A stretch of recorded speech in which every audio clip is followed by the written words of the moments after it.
Welcome to the Vantage HR Influencers Podcast. This podcast is sponsored by Vantage Circle, the simple and AI-powered rewards and recognition platform for employee engagement. As the world of work becomes more automated and AI-powered than ever before, it's important to make sure your employees aren't left behind like some yesterday's news. That's why it's crucial to build a future-proof workforce that can adapt to new technologies and changing market demands. But building a future-proof workforce is not an easy task, especially with the ever-changing business landscape. Apart from wisdom, organizations would also require expert guidance on how to step forward in this complex and ongoing journey of future-proofing their workforce. So whether you are a CEO, a team leader, or just a curious listener, join us as we explore the ins and outs of building a workforce that's ready to take on whatever the future throws at them. Hello listeners, welcome to another episode of Vantage Influencers Podcast, where we explore a wide range of HR topics that are sure to grab your attention and inspire you. I'm your host, Sanjeevani Saikia, and today we will be having a conversation on building a future-proof workforce. And for the same, I have with me Sudarshan Bose, Associate Director, Workforce Transformation at Deloitte India. Hi Sudarshan. Hi. First of all, I would like to thank you for giving your invaluable time and joining us in today's episode. Before we dive deeper into today's topic, building a future-proof workforce, could you kindly walk us through your corporate journey so far? Absolutely. Thank you. Thank you so much for having me here. It's our pleasure.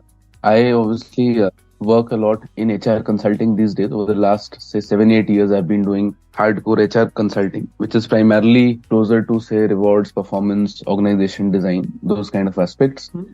I have had the chance to work with Deloitte in the last 3 years. Previously, I have worked with Aon Consulting. I've also served in some capacity with the Tata Administrative Services early in my career. Prior to working with these institutions, I have also completed my master's from XLR Jamshedpur in Human Resources Management. And before that, I had done my engineering post, which I also had a 2-year-long stint with Maruti Suzuki. So that's more like the journey and the places I have come from. Wonderful. Thank you for sharing your journey with us. You've surely gained a lot of valuable insights and skills along the way.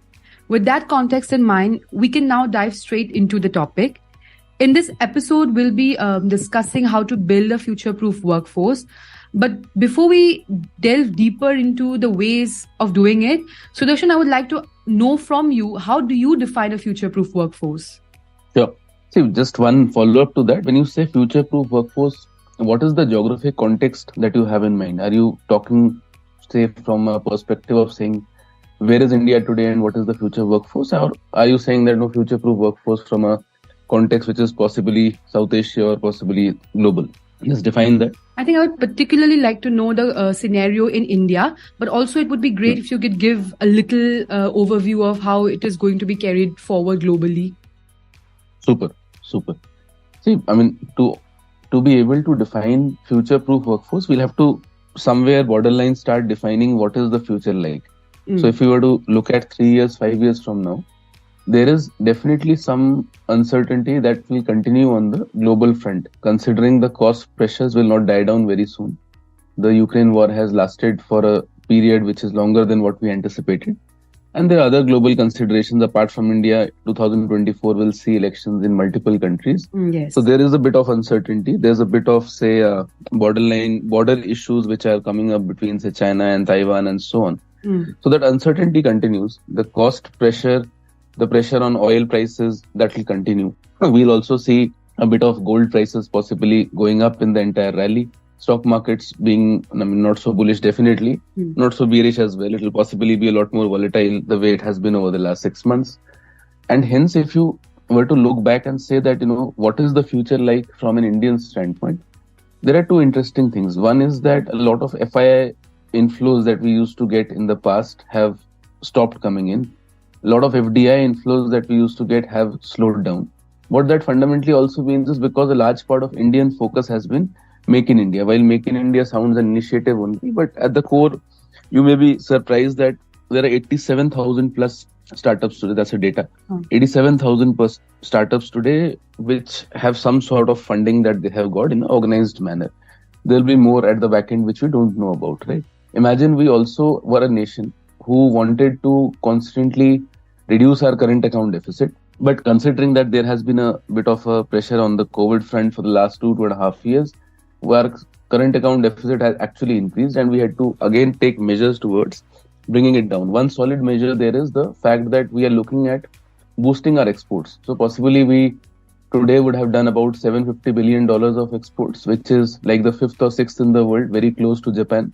And we aim to take this number to $2 trillion in the next 4 years, which also means that a large part of what we call as making in India will focus on exports going up at a huge pace. And when I say exports going up, it is exports of both goods and services, which brings us to the foray that when we now think of what is it that will produce a lot, we'll see a lot of impetus towards heavy manufacturing.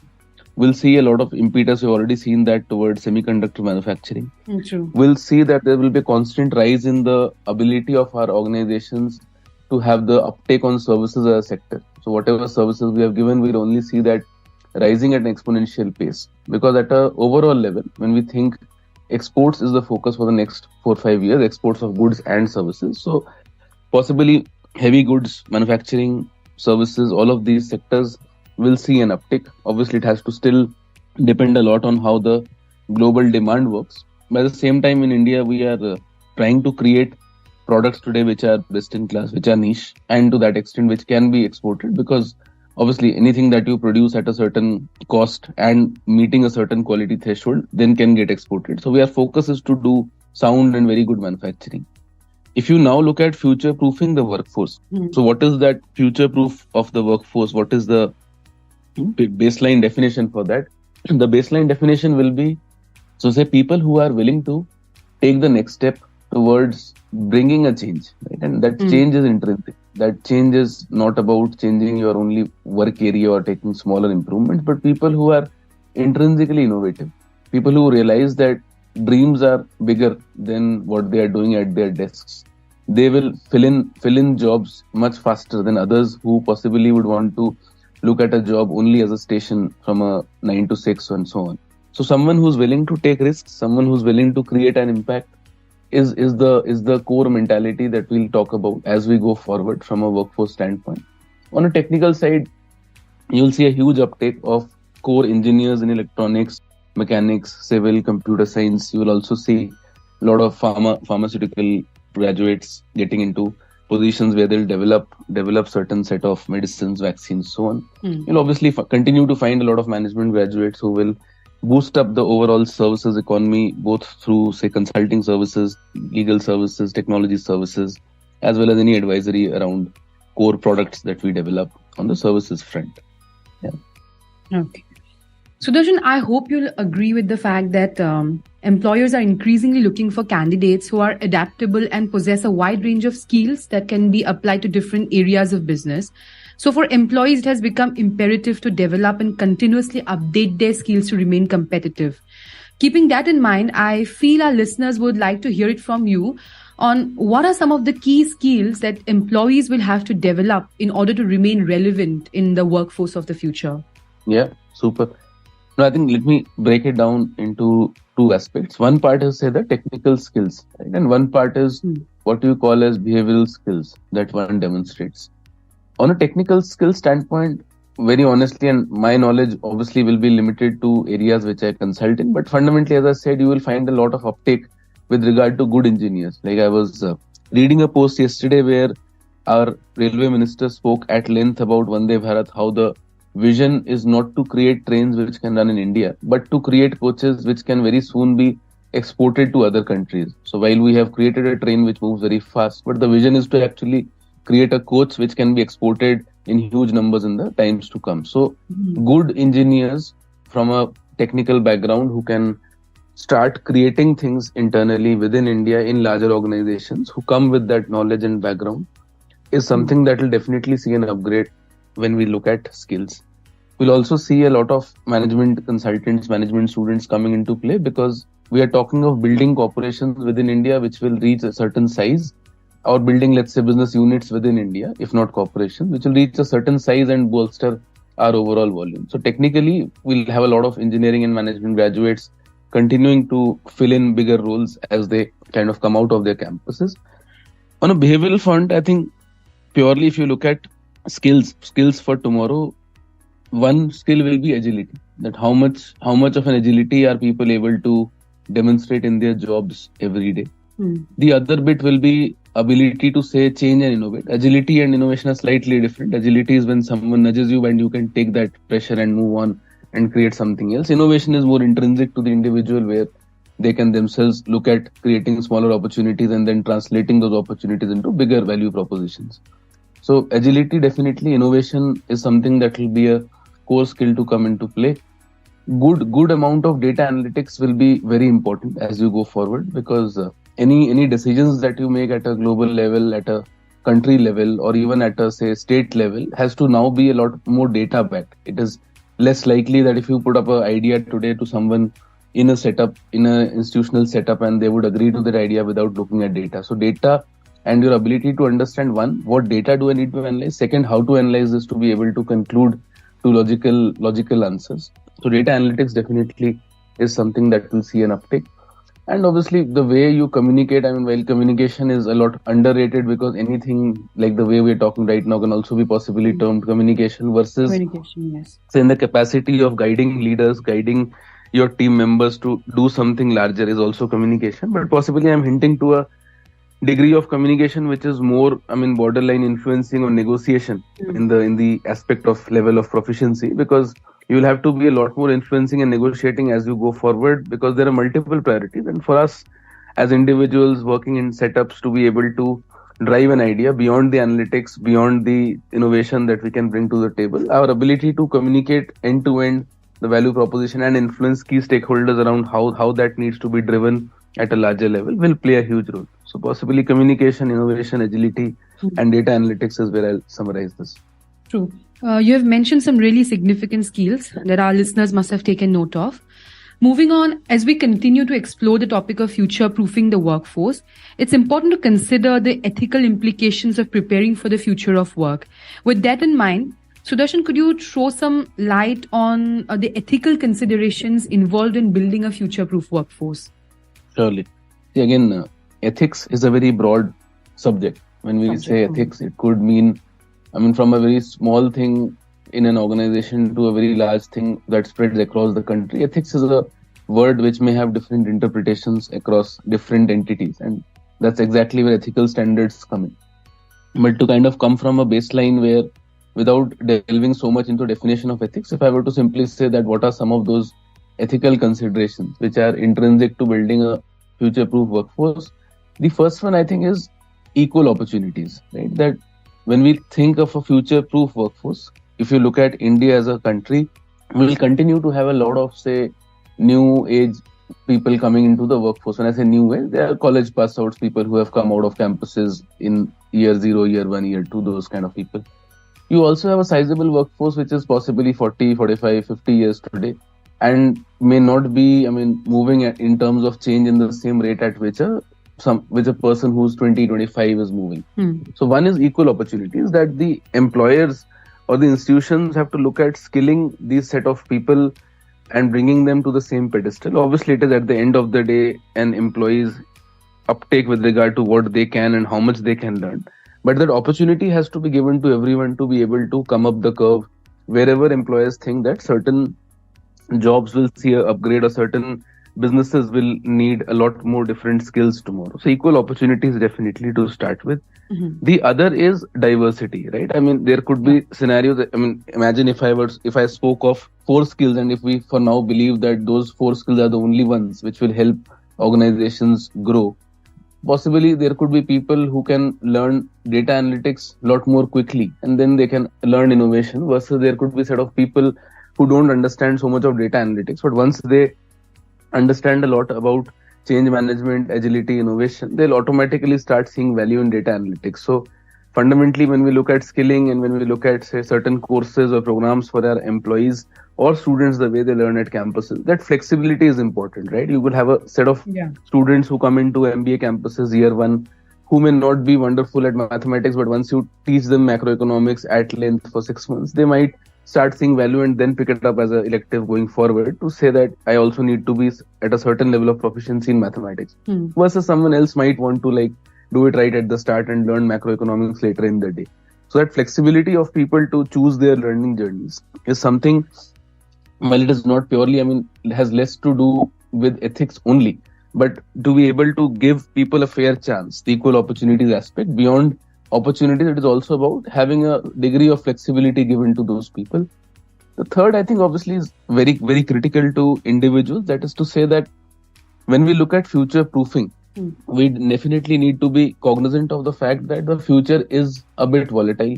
The future is a bit, uncertain. And to that extent, everything that we are doing may not lead to results. And hence, we have to be open as employers, we have to be open as institutions to be okay with the fact that if I'm teaching someone certain things, if I'm skilling my workforce in certain aspects, all of it may not show value in year 3. Doesn't mean that I look at my ROIs negatively, doesn't mean that I look at that workforce saying that, these skills are no longer relevant for me. But I need to understand that the way the world is moving, I'll also be possibly 60%, 70% correct in my predictions. I can't be 100% correct.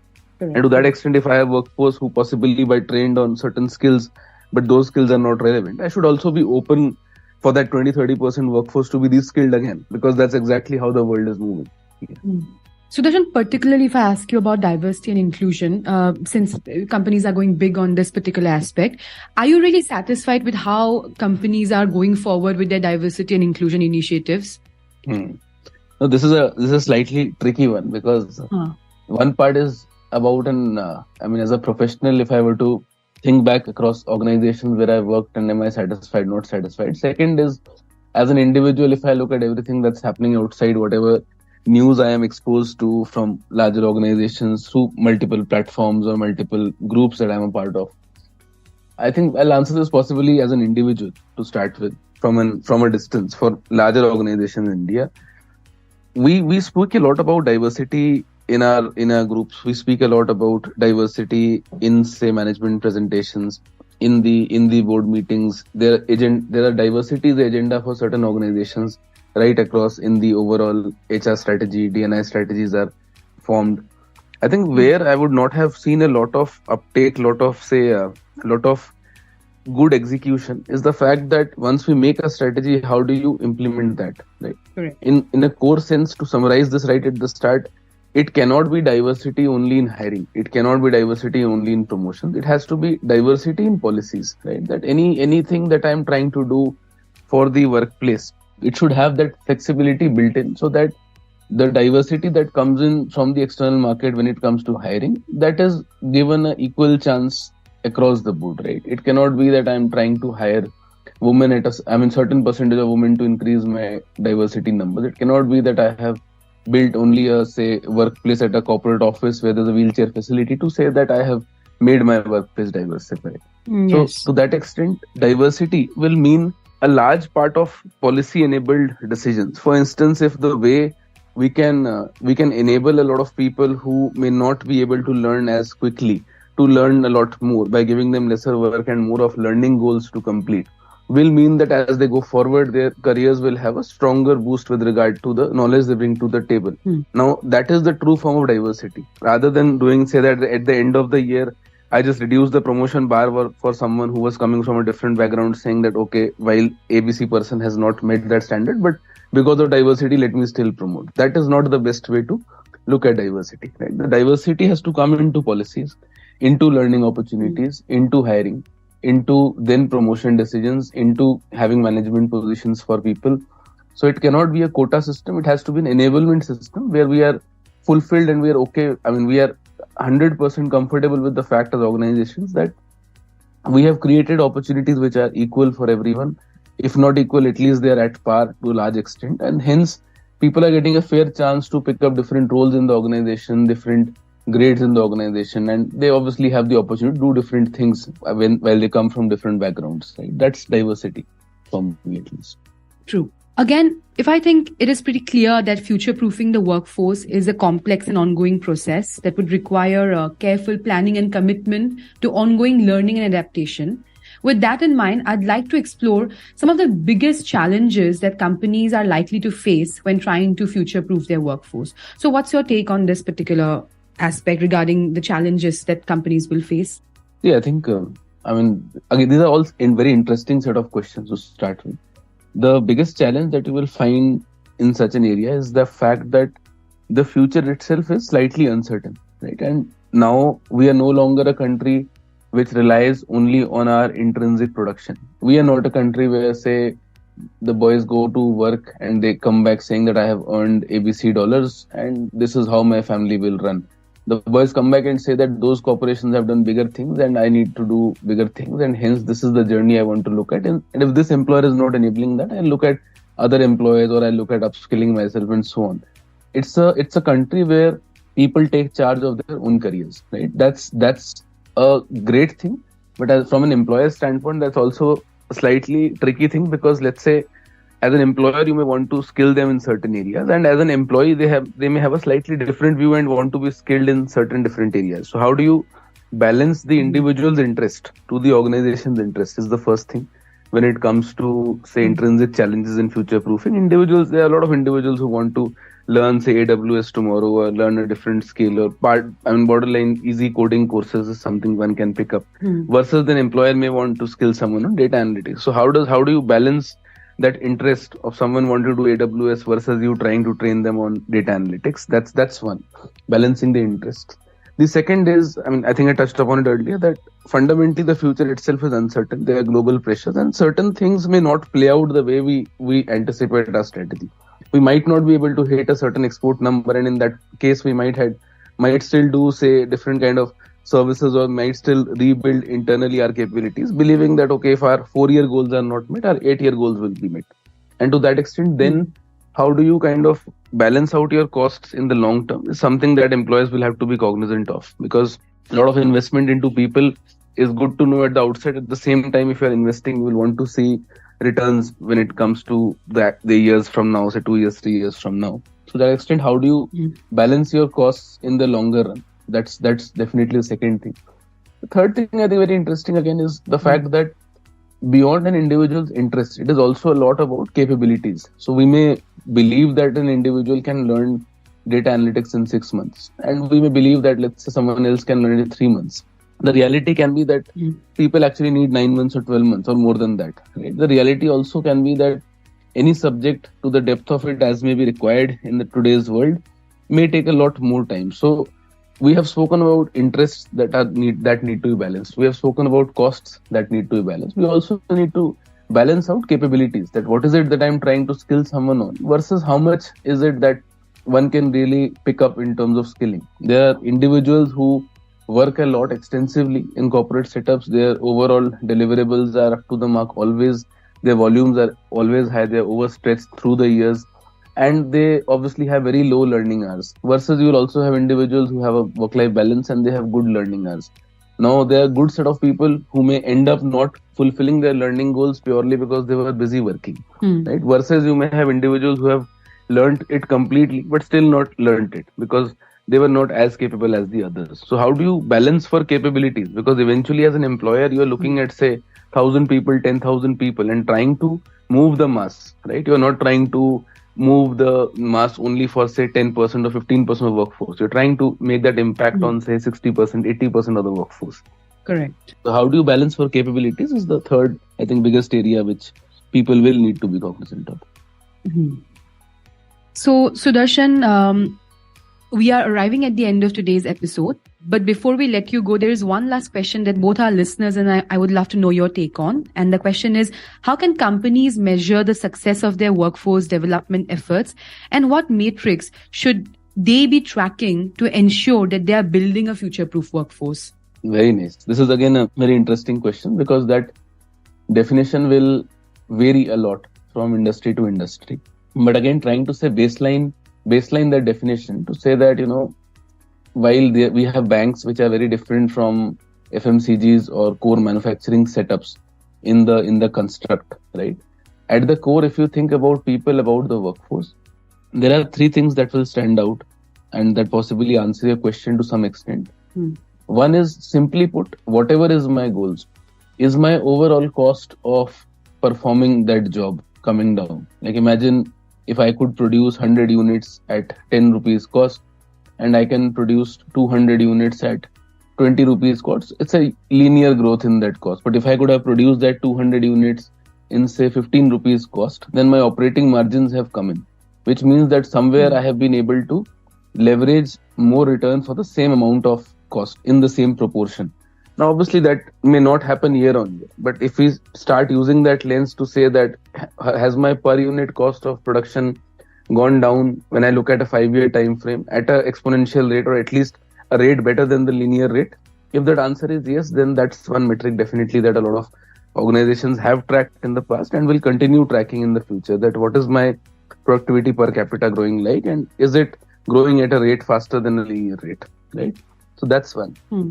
The other part is, if you look at goals, you will find goals which are beyond financials, because a large part of organizations will try to create impact goals for them, milestones for them. There are large part of organizations who will want to say, if it's a bank, it will want to reach a certain asset size. If it's a manufacturing company, it will want to reach a certain volume production every day or every month, and so on.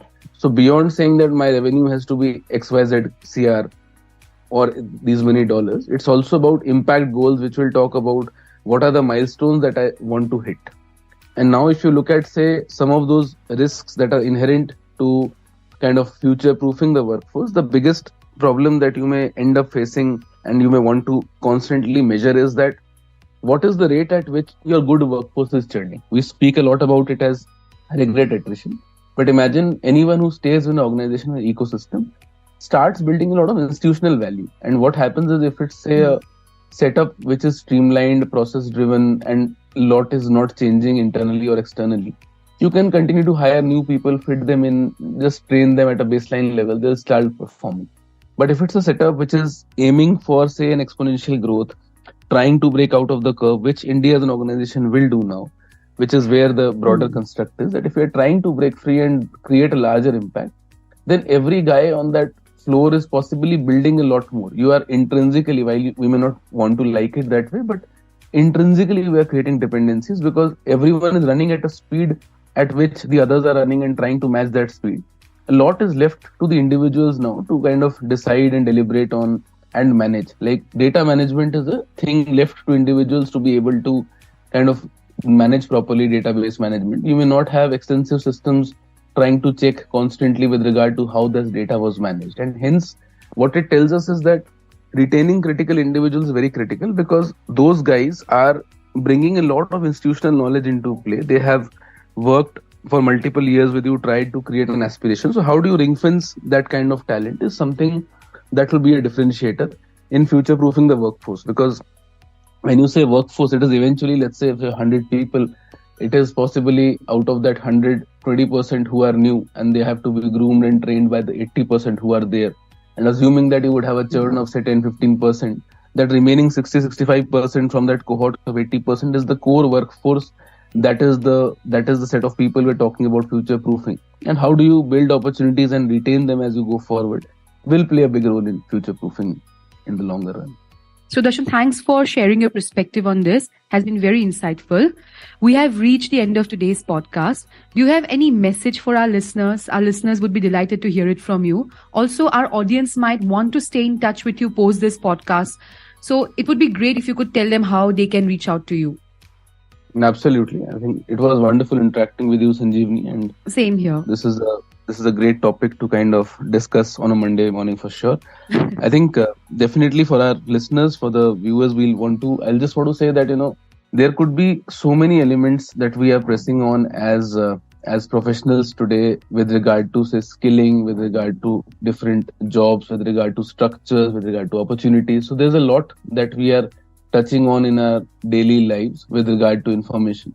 How do we start processing that selectively to say that what is it that applies to my context best? Am I someone who's wonderful at a job and should do this for the next 5 years, or am I someone who's wonderful at learning new things and should look at diversified role. So asking a bit of, questions intrinsically to yourself with regard to what is it that fits in best for you in this system. Because today we are not at a space where we have limited opportunities. Today we are not in a country where the size of a role is only what it is defined by an employer. We have individuals who really go out of the way and define broader and larger jobs for themselves. So just asking yourself that what is it that fits best for me, and then trying to carve out what you call as a career path or a learning path is something that has really made difference to large part of individuals whom I have interacted with, leaders whom I've interacted with. And I always try and apply that to myself, and hence I thought I'll pass on this message to you as well.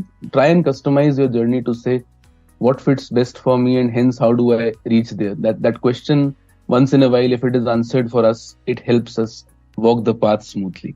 Right? And obviously beyond that, I'm pretty much available on my LinkedIn handle. That and handle also has my email ID. So if people want to write and have further interactions, I'm more than happy to kind of engage with that. I think over the last, say, 1.5 years, I've been engaging with a lot of universities and bodies to try and discuss, as I said, a part of some groups to try and discuss about these topics, and more than happy to continue to interact through my LinkedIn as well as email handles. Yeah. Wonderful. Sudarshan, it's been a pleasure to have you as our guest today. Your insights and expertise have been invaluable, and we are grateful for the time you have taken to share your knowledge with our listeners. So thank you so much. Thanks a lot, Sudarshan. Thank you, Sanjeev. Hope you have a good day, and hope the listeners have a great time with this. Thank you. Yeah, thank you.